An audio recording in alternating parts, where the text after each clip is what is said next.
নমস্কার বন্ধুরা, আমি পপিন। আমার রান্নাঘরে আপনাদের সবাইকে স্বাগত। আজকে আমি চলে এসেছি মাটনের দারুণ একটা রেসিপি নিয়ে, রেলওয়ে মাটন কারি। আগেকার দিনে আমাদের ব্রিটিশ আমলে ভারতীয় শেফরা এই রান্নাটা করতেন। বাড়িতে যে কোনো স্পেশাল অকেশনে আপনারা এই রেসিপিটা করে নিতে পারেন। গরম গরম ভাত, রুটি, পরোটা বা লুচির সাথে খেতে কিন্তু ভালো লাগে। আসুন দেখে নেওয়া যাক আজকের এই রেলওয়ে মাটন কারির রেসিপিটা।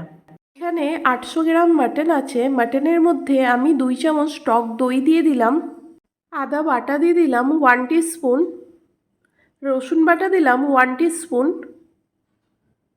লঙ্কার গুঁড়ো 1/2 টিস্পুন দিয়ে দিলাম, হলুদ দিলাম 1/2 টিস্পুন, লবণ দিলাম 1 টিস্পুন। লবণটা আপনারা স্বাদ অনুসারে দেবেন। 3 চামচ সর্ষের তেল দিলাম। তেল দিয়ে সমস্ত মশলার সাথে মাংসকে মেরিনেট করে নেব। আপনারাও ওভারনাইটও মাংসটাকে মেরিনেট করে রাখতে পারেন। যদি হাতে সময় কম থাকে তাহলে 2 থেকে 3 ঘন্টা মাংসটাকে মেরিনেট করে রেখে দেবেন। কড়াইতে সর্ষের তেল নিচ্ছি, তেলটাকে ভালো করে গরম করে নেব। তেলটা ভালো করে গরম হয়ে গেলে কেটে রাখা আলুগুলোকে তেলের মধ্যে দিয়ে দিচ্ছি। আলুগুলোকে আমি অর্ধেক করে কেটে নিয়েছি। আলুর মধ্যে লবণ দিলাম, হলুদ দিলাম। লবণ হলুদ দিয়ে আলুটাকে লাল লাল করে ভেজে নেব। আলুগুলো ভাজা হয়ে গেছে। তুলে একটা আলাদা প্লেটের মধ্যে আলুগুলোকে রেখে দিচ্ছি। এই তেলের মধ্যে 3টে তেজপাতা দিলাম, 2টো শুকনো লঙ্কা দিলাম, ছোট এলাচ, বড় এলাচ, জয়িত্রী, লবঙ্গ, ডালচিনি ফোড়ন দিয়ে দিলাম। সব কিছু একসাথে ফ্রাই করে নেব। 2টো পেঁয়াজ কুচি দিয়ে দিলাম। পেঁয়াজটাকে লাল লাল করে ভেজে নেব। পেঁয়াজ ভাজা হয়ে গেছে। পেঁয়াজ আগের থেকে অনেকটা সফট হয়ে গেছে। 1 চামচ পেঁয়াজের মধ্যে আদা বাটা দিলাম, 1 চামচ রসুন বাটা দিলাম,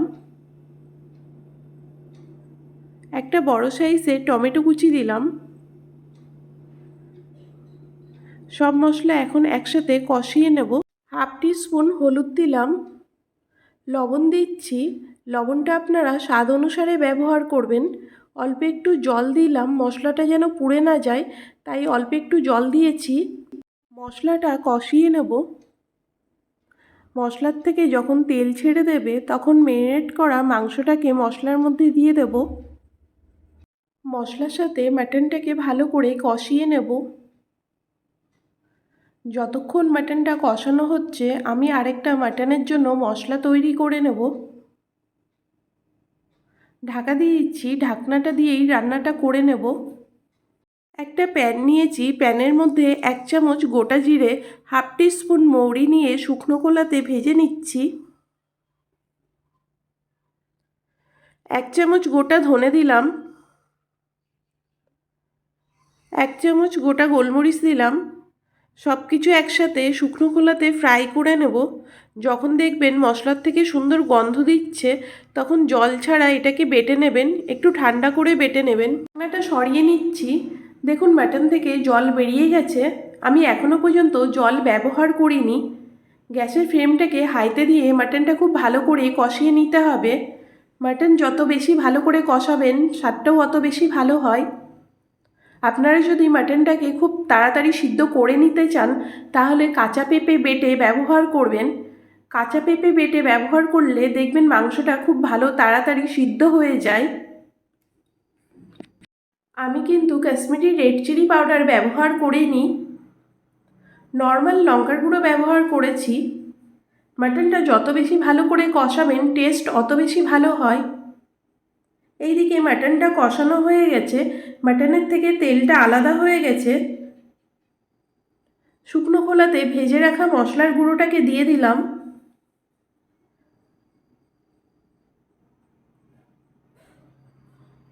মশলাটা দিয়ে খুব ভালো করে কষিয়ে নেব।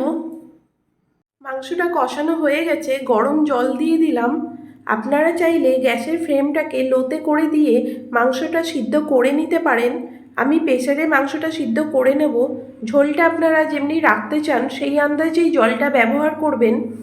মাংসটাকে আমি প্রেসার কুকারের মধ্যে নিয়ে নিয়েছি। ভেজে রাখা আলুগুলোকে দিয়ে দিলাম। সব কিছু এখন একসাথে ভালো করে মিশিয়ে নিচ্ছি। প্রেসারের ঢাকনাটা লাগিয়ে নিলাম, 3টে সিটি দিয়ে নেব। প্রেসারের ঢাকনাটা সরিয়ে নিচ্ছি। মাংসটা খুব ভালো করে সিদ্ধ হয়ে গেছে। গরম মশলার গুঁড়ো দিলাম আর দিয়ে দিচ্ছি অল্প একটু ঘি। সব কিছু এখন একসাথে ভালো করে মিশিয়ে নেব।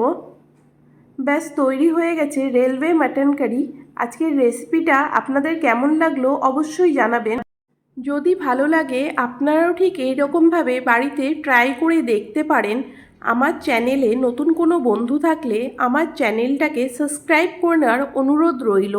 পুরনো বন্ধুদেরকে পাশে থাকার জন্য ধন্যবাদ। বেল আইকনটা প্রেস করে নেবেন, কারণ আমি যখনই কোনো নতুন রেসিপি দেব খুব তাড়াতাড়ি আপনাদের কাছে পৌঁছিয়ে যাবে। আজকে এই পর্যন্ত, আবার হাজির হয়ে যাব নতুন কোনো রেসিপি নিয়ে। ভালো থাকবেন, সুস্থ থাকবেন, ধন্যবাদ।